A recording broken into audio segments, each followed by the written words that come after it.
उसके घर में घुस के मारते हैं। This is the narrative. ये एक नैरेटिव है कि उससे क्या होता है कि लोग को ये होता है कि अच्छा किसी भी प्राइम मिनिस्टर इतना नहीं किया कि घुस के मार दिया। Basically domestic politics. अरे बाबा, जब आप घुस के मारते हैं तो फिर आपको लड़ाई भी करनी है, पर वो वाला जो पार्ट होता है, लड़ाई वाला पार्ट, फिर वो एक नैरेटिव बन जाता है। जो इनके अपना टेलीविज़न चैनल है, सारी गोदी मीडिया है, फिर वो उस बात को दबा देते हैं और फिर वो दूसरी तरफ शुरू हो जाती है कि हमने अभी इसी को देख लीजिए आप, सिंदूर के ऊपर बहुत सारे जनरल्स ने किताब लिख दी है। किसी भी किताब में जो पहली रात थी जहाँ पर हमारा भारी नुकसान हुआ है हवाई जहाज़ का, जो कि सीडीएस ने कहा है कि हाँ कुछ नुकसान हुआ है, हम उसका जिक्र ही नहीं करते हैं और उस किताब में जिक्र ही नहीं है। ये कहना कि हमने 10 मई को वहाँ पे बहुत उनका नुकसान किया, ठीक है हमने किया, अच्छी बात है, लड़ाई है तो होना चाहिए उनका नुकसान भी, पर हवाई जहाज की लड़ाई सबसे अहम होगी हिंदुस्तान और पाकिस्तान के बीच में, और वहाँ जो हुआ हम बात ही नहीं करना चाहते। और इसी की बुनियाद पर कि एयर वॉर में क्या हुआ, ट्रंप है वो बोल रहे हैं कि ये क्या कहते हैं 7 हवाई जहाज गिरे हैं। उनके प्रधानमंत्री अब तो वो 10 पर आ गए हैं। हाँ, 10 राफेल गिराने की उनके बात जो प्रधानमंत्री हैं वो यूनाइटेड नेशन में बोल रहे हैं कि हमने 7 इनके हवाई जहाज गिराया और हमने उसका जवाब नहीं दिया, क्योंकि जवाब देना ही नहीं चाहते हैं हम।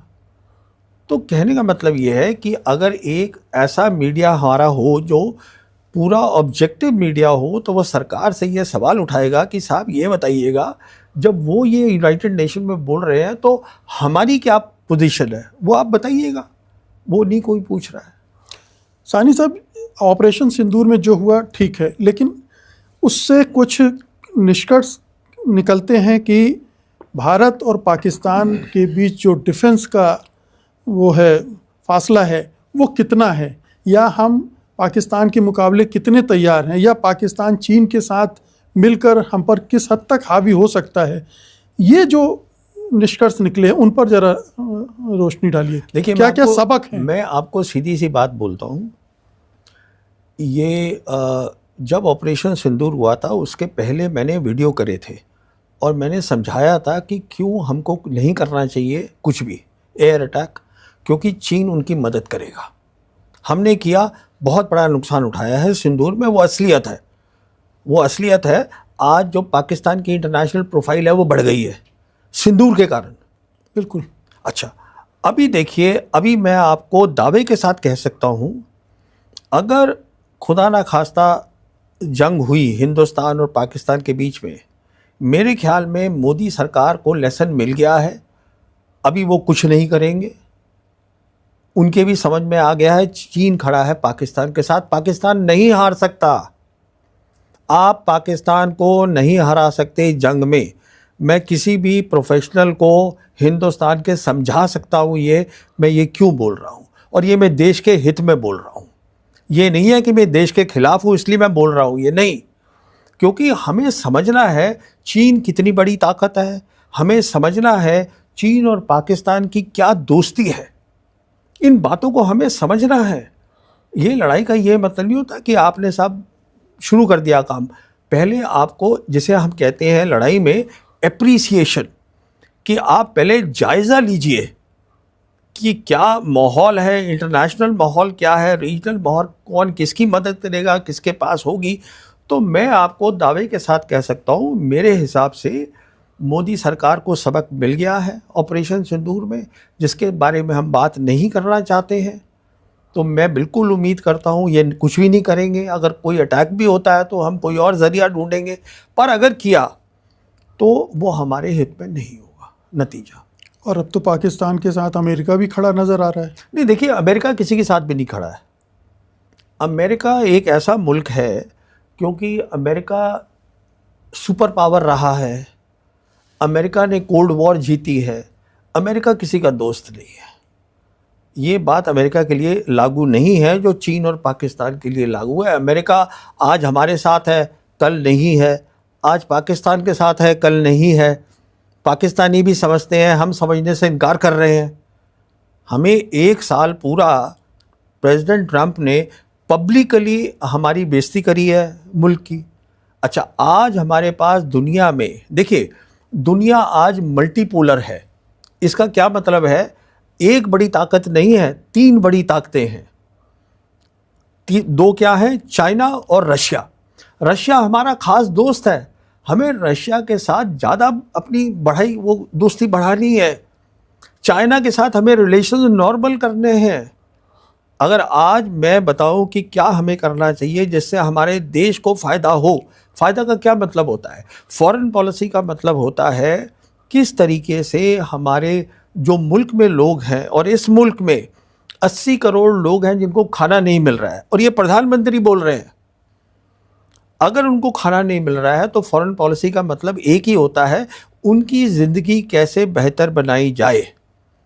अगर आपको वो करना है, आपको नॉर्मल रिलेशंस करने पड़ेंगे चाइना के साथ, और आपको पाकिस्तान से बात करनी पड़ेगी, और कोई तरीका नहीं है, क्योंकि डेवलपमेंट किसी मुल्क का अशांति के माहौल में नहीं हो सकता। लेकिन साहनी साहब, हमारे देश में माहौल ऐसा है कि ये माना जाता है कि चीन के साथ तो संबंध कभी सामान्य हो ही नहीं सकते। वो चीन को एक तरह से शत्रु के भाव से भी देखते हैं और उस पर भरोसा करने के लिए भी तैयार नहीं है।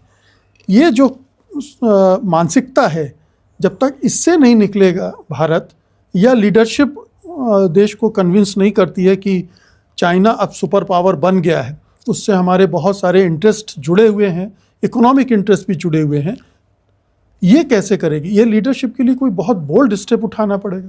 देखिए, लीडरशिप करना नहीं चाहती है, और जो लोग हैं हमारे, वो जो लीडरशिप बोलती है उसको मान लेते हैं। दिक्कत क्या हुई है मैं आपको बताता हूँ। ये जो हम बोलते हैं ना मल्टीपोलर वर्ल्ड बनी है, ये बनी है जब मोदी सरकार पावर में आई है। क्योंकि मोदी सरकार पावर में आई है मई 2014 में, शी जिनपिंग प्रेसिडेंट बने हैं नवंबर 2012 में। समझे ना आप? तो वो तकरीबन एक रहा है, वही वक्त हुआ है। अब हमारी सोच हमेशा ये रही है कि अमेरिका सुपर पावर है, अच्छा हमारे इंटरेस्ट वहाँ बहुत है, फिर हमारा एक कलोनियल माइंडसेट है कि अगर कोई गोरा हमें शाबाशी दे देता है हम खुश हो जाते हैं। अब हम ये कैसे मान लें कि हम चाइना जो है वो हमारे बराबर का है या हमसे बड़ा हो गया है? तो हम कंपटीशन दिखाना चाहते हैं कि हम कंपटीशन कर रहे हैं चाइना के साथ। असलियत ये है कि चाइना के साथ कंपटीशन ही नहीं है। असलियत ये है, आज जो प्राइम मिनिस्टर है कनाडा का, जो प्राइम मिनिस्टर है यूके का, जो प्राइम मिनिस्टर है स्पेन का, वो जा रहा है, वो सब चाइना जा रहे हैं। क्यों जा रहे हैं?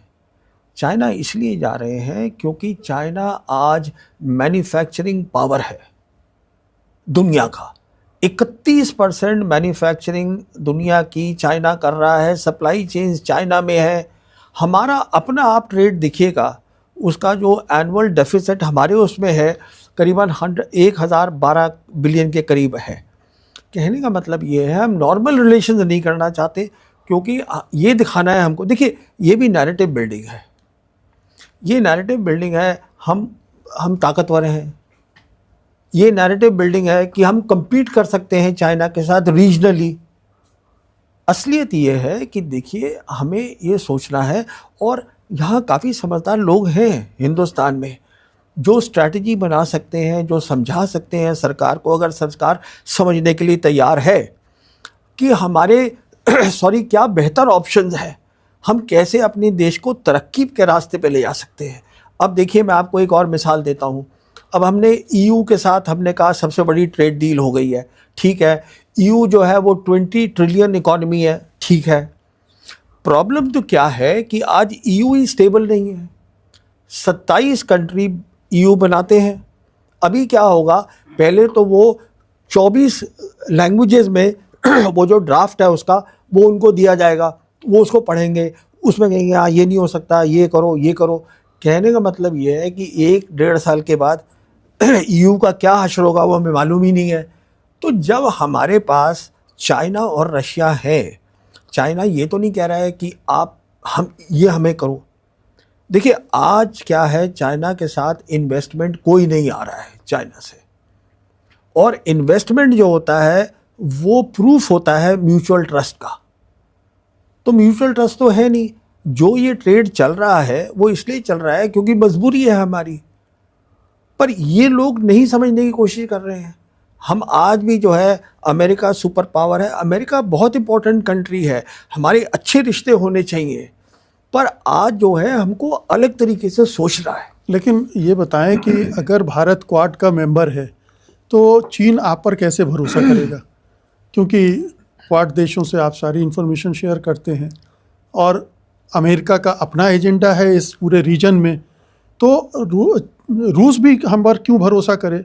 और जिस तरह से प्रेशर में आकर हम रूस के साथ बिहेव कर रहे हैं तो उसमें भी समस्याएं हैं, तो रूस के साथ भी हमारे संबंध पहले जैसे तो बिल्कुल भी नहीं है। तो ये बड़ी पिक्यूलियर सिचुएशन है जहाँ पर एक भी फ्रेंड हमारा इस दुनिया में नहीं है। देखिए, पर हम डिपेंड इसमें मैं ये टिप्पणी करना चाहूँगा, इस साल हमारी ब्रिक्स की प्रेसिडेंसी है और पूरी जद्दोजहद हो रही है सरकार की कि क्वाड समिट हो जाए इस साल। ये जो हम देख रहे हैं ना, जॉइंट स्टेटमेंट, इंटरिम स्टेटमेंट, ये सब उसके लिए हो रहा है कि एक बार ट्रंप साहब इधर आ जाए क्योंकि फिर इज्जत सरकार की बढ़ जाती है। कहने का मतलब ये है कि आज क्वाड में ट्रंप का पर्सनली कोई इंटरेस्ट नहीं है, उनकी अपनी और प्रॉब्लम्स हैं, और ब्रिक्स में हमें इक्वल पार्टनरशिप दी जा रही है। हम बहुत इंपॉर्टेंट मेंबर हैं ब्रिक्स के। तो जहाँ तक चाइना का ताल्लुक है, चाइना पेशेंटली देखेगा, रशिया पेशेंटली देख रहा है। वो हमारे साथ वैसे बिहेव नहीं करेंगे जैसे अमेरिकन्स करते हैं। अल्टीमेटम दे दिया कि साहब आप ये करिए नहीं तो ये हो जाएगा, आप रशिया से ऑयल बंद करो नहीं तो हम 25% टैरिफ लगा देंगे। ये मुल्क ऐसे काम नहीं करते हैं। तो हमारे पास अपॉर्चुनिटी, आज भी मौका है, पर हम उस मौके को रोज रोज गंवा रहे हैं।